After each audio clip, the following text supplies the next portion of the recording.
जी महाराज जी, पावत ही तिनको दरस उपजे भजनानंद, बिनु ही श्रम छूटी जाही सब जे माया के फन। महाराज जी, हमें पहले माया पर जीत हासिल करना चाहिए या प्रभु दरस प्राप्ति की इच्छा? ये किनके दर्शन के लिए लिखा जानते हो? गौड़ देश सब उद्धर्यो प्रगट कृष्ण चैतन्य, तैसे ही नित्यानंद ही रस में भय आनंद, पावत ही तिनको दरस उपजय भजनानंद।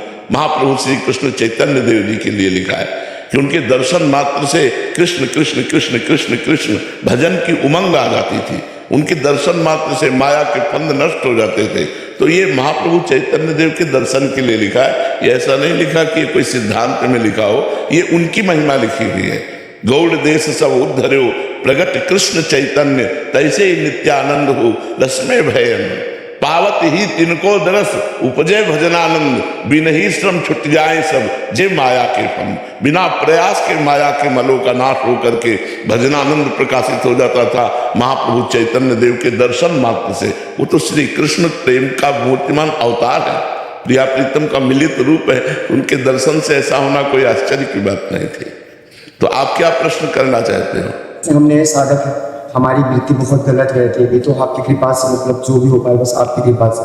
तो ये रहता है कि जैसे हम क्या करें, पहले तो प्रिया जी का तो दर्शन अभी हुआ नहीं है। दर्शन कोई खिलवाड़ समझते हो क्या? भगवत दर्शन पहले भजन में डूबो, इतना भजन में डूबो कि कोई आशा ना रह जाए।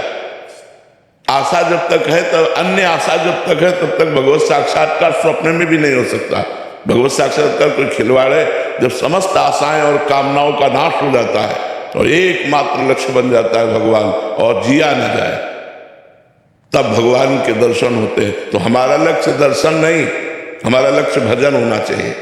दर्शन उनका मनावे तो दे दे, ना मनावे ना दे, हम लेकिन जिएंगे उनके लिए। हम उनके लिए रो तो सकते हैं, वो मिले ना मिले, मिलन के लिए तड़प तो सकते हैं ना, हम उनके लिए व्याकुल तो हो सकते हैं। तो हमें भजन के बल से भगवत दर्शन की व्याकुलता पैदा करनी है।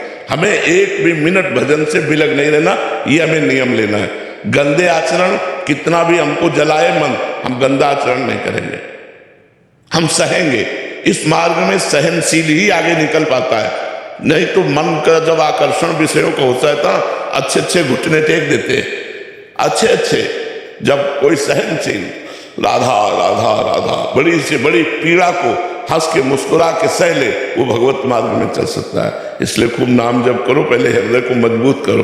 काम आ रहा है उसे सहो, क्रोध आ रहा है उसे सहो, जो विकार आ रहे हैं उनको हर वेग को सहो, भूख के प्यास को, सर्दी के गर्मी के हर वेग को सहो, तब जाकर के आप सहत सहत बाढ़ है भगति गृहतन गुरहित गात, तब वो जाकर के विशाल भक्ति का हृदय में प्रादुर्भाव होता है, जो भगवान की रूप माधुरी, भगवान की लीला माधुरी, गुण माधुरी में डुबो देता है। सातरति सातरति सा लोकांतार्यति, वो स्वयं तर जाता है, वो स्वयं तर जाता है, लोक के लोक को तार देता है जो भगवान से प्रेम करता है।